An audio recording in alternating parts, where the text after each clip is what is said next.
My name is Jane Newhouse. I'm with Newhouse Wildlife Rescue here in Massachusetts. I'm a licensed wildlife rehabilitator with the state. I focus on mammals, which is unique in that a lot of the wildlife rehabbers that are complaining about rodenticide specialize in birds of prey, which we're really seeing a lot of issues with them. But I'm going to discuss with you today my experience as a mammal rehabber, and my experience as a mammal rehabber works specifically with our foxes. So we do carnivores and we do omnivores. I've seen it a couple of times in the rodenticide poisoning in omnivores, but mainly the animals that are mainly carnivorous, mainly the animals that want to eat mice and rats, obviously.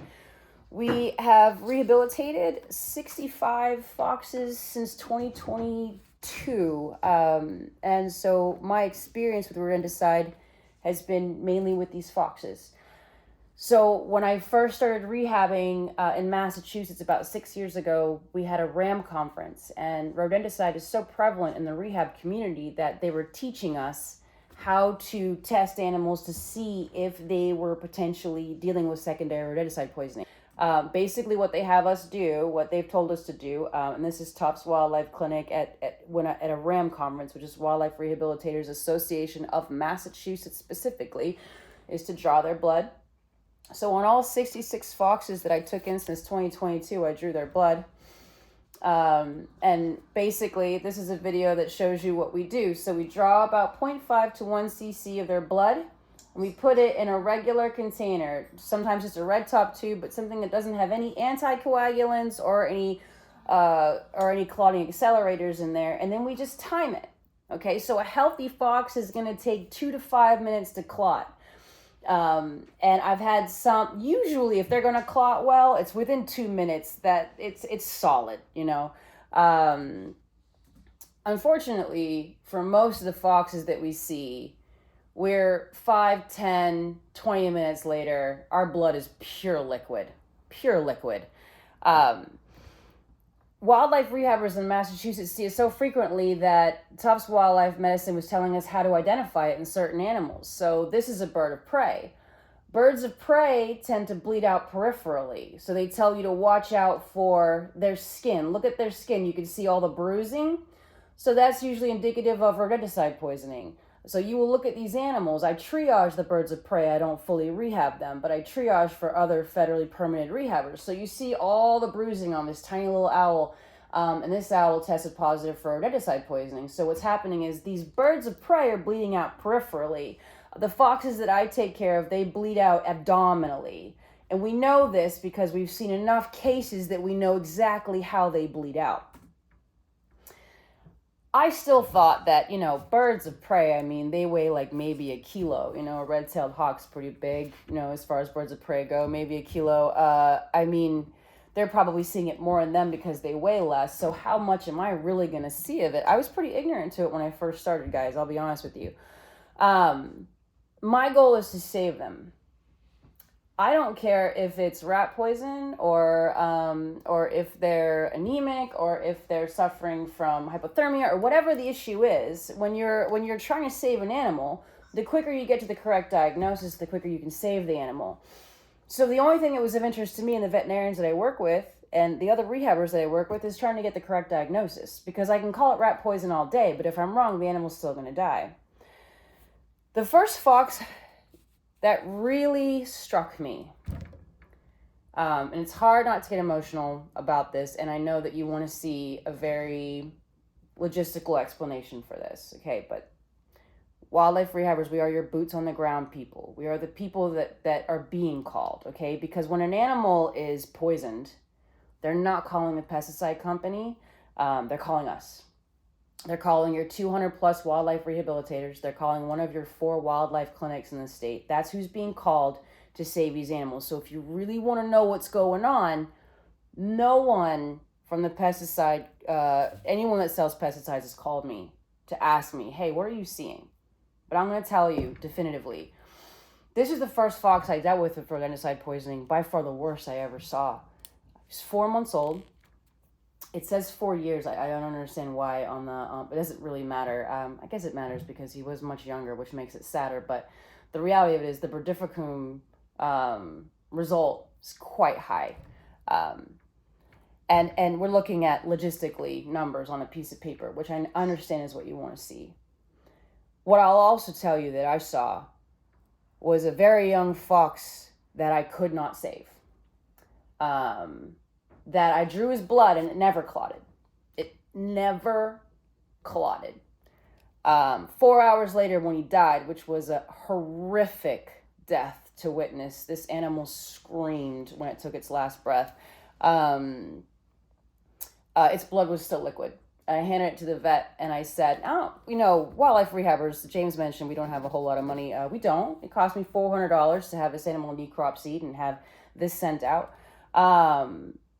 The vet noted that that he bled out abdominally, which we know happens with foxes that experience rodenticide poisoning, and that there was no other reason for internal hemorrhaging.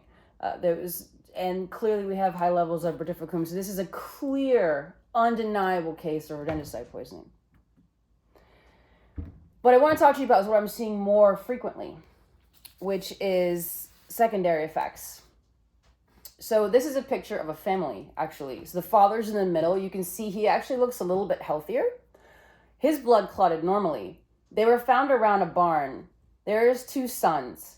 Their blood did not clot normally. All 3 had mange, okay? So they were all caught when they went in the barn. All their blood was tested. So dad's blood clotted normally. We treated him for mange. He was released like a week later. He was fine. The brothers, their blood was significantly delayed in the clotting. So when I say significantly delayed, I mean it took 15 plus minutes for their blood to clot. Should take 2 to 5 max. So for me, without a liver test, I'm like, I can't prove that this is rodenticide poisoning, right? Somebody could argue, like, maybe they have a liver dysfunction and that could delay the clotting.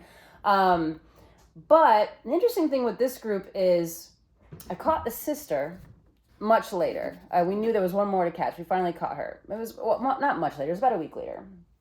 Her blood was significantly delayed in its clotting abilities as well. I tried to save her, absolutely could not.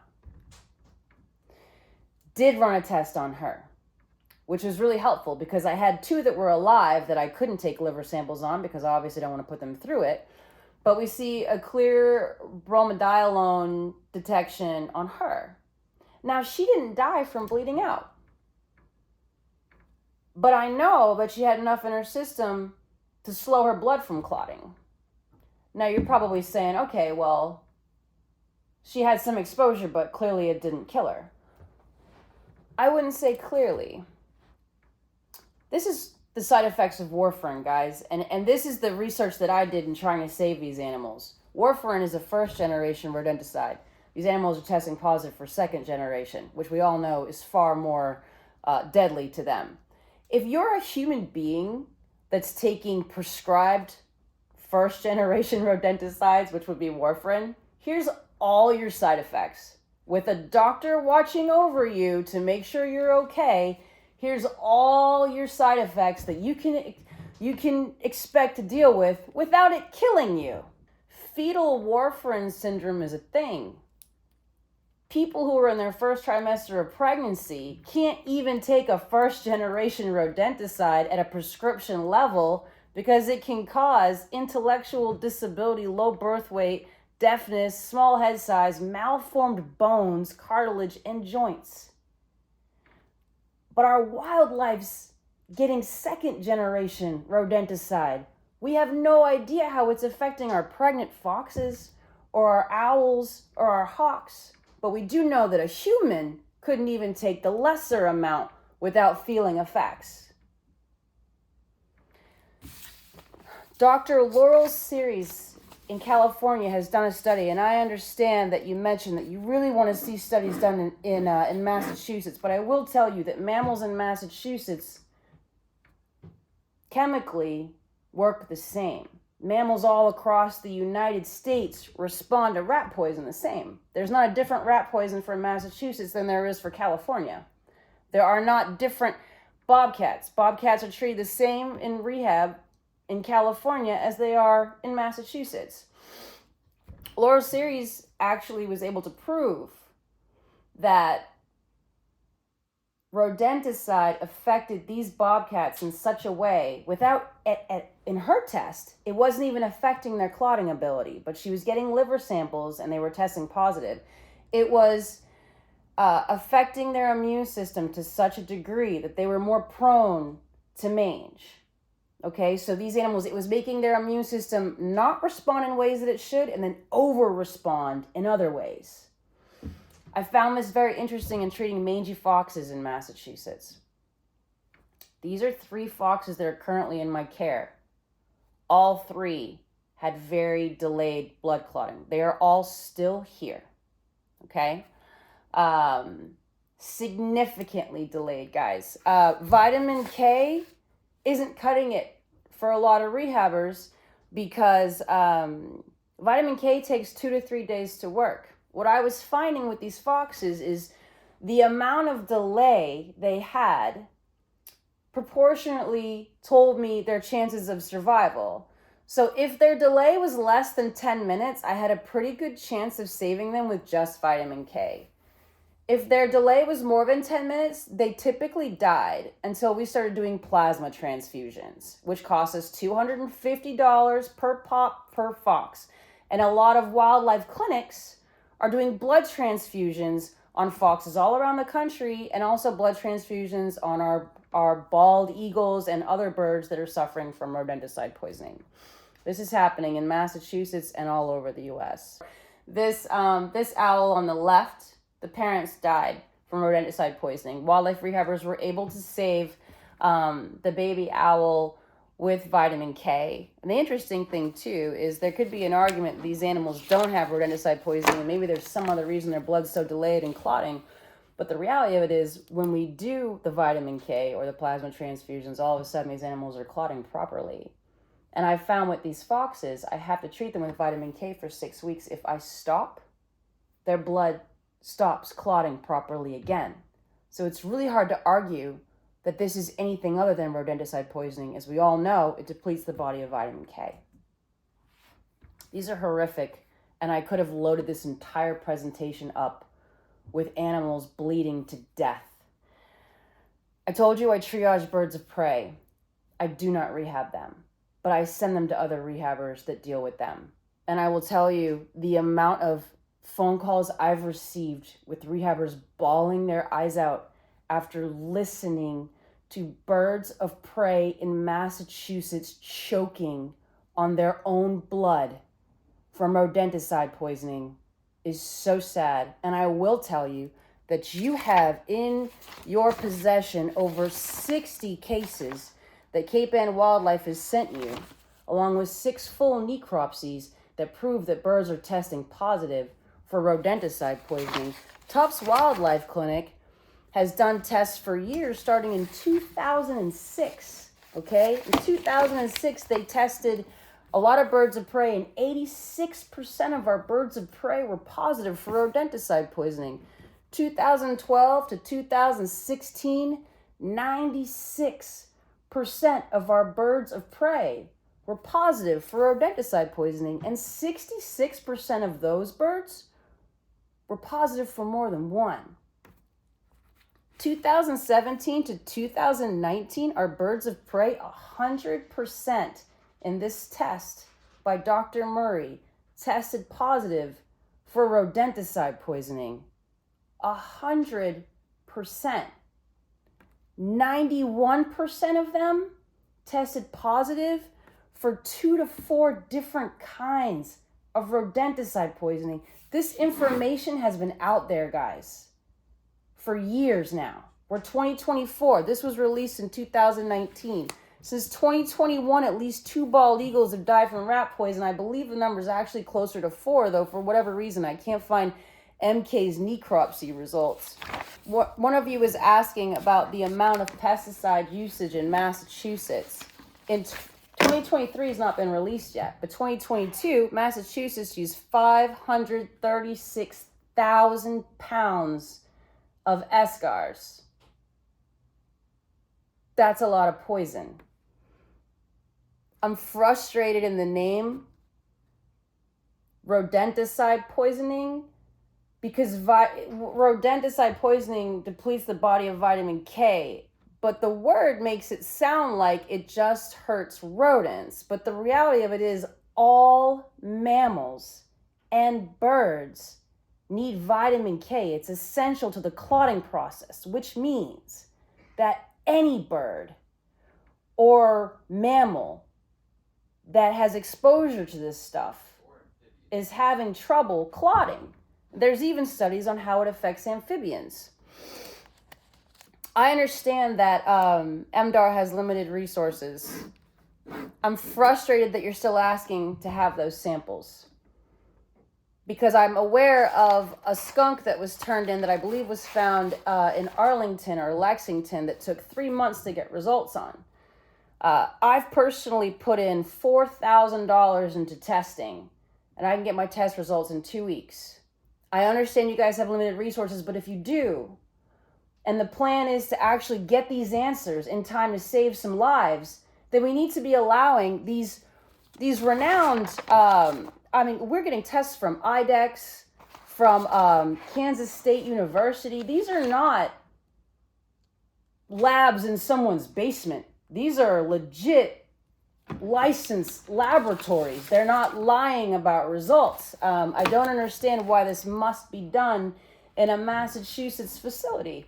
I don't understand why we need to waste taxpayers' dollars on redoing tests that we already have the answers to.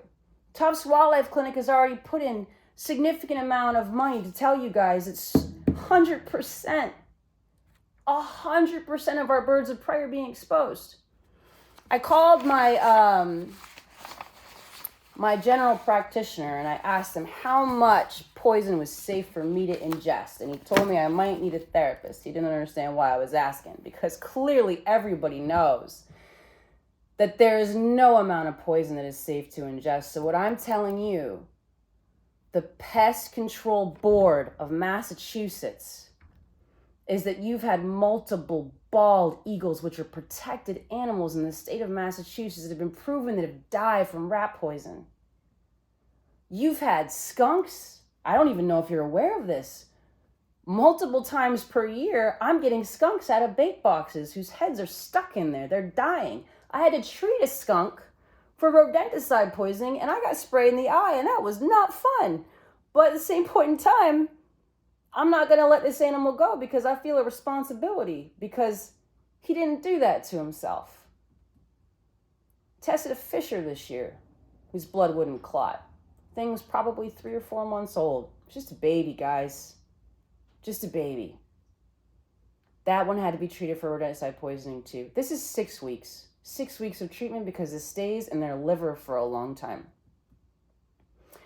Trying to understand how I can help these animals, and trying to understand how I want to argue this to you. It's a chain of causation. Is one argument that it could be that even if you can't prove definitively that the rodenticide made them bleed out, which we have proven in multiple tests that you've been shown, that I know have been sent to you, that I've reviewed myself. But this is a foreseeable consequence. If we have multiple animals, if we've proven that many of our birds of prey and our mammals have been exposed to this, and we know that no amount is safe, then we need to stop the use of this unless the pesticide board can tell us that it's safe. I don't believe any amount of Escar is safe if no amount of a first generation rodenticide is safe for a person without a long list of side effects. How on earth can a second generation be safe for our wildlife? Millions of birds hit windows every year.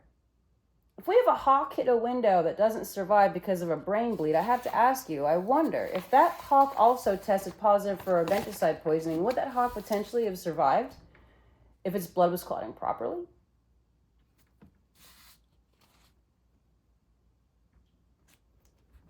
I want to make this as logistical for you as possible, because I know the minute we start putting emotion into this, we start being seen as maybe we're too far one way or the other. Maybe I'm an extremist. It's hard not to put emotion into this. I have held these animals while they have died. I don't cuddle a lot of the animals, okay? But it's hard as someone with empathy, who genuinely cares about our local wildlife, who donates a significant amount of our time to help Massachusetts wildlife, to see these animals suffering to these extents. These foxes with mange whose blood's not clotting properly don't survive unless I help their blood to clot properly.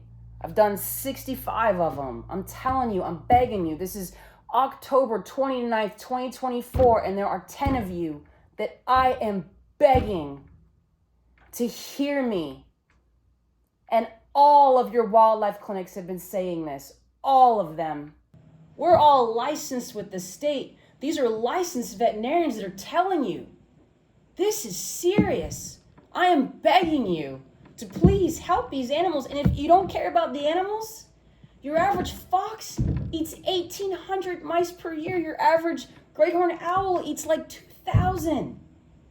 Every one of these animals that we're killing with rodenticide is costing the citizens of Massachusetts more money in rodent control that would have been done for free.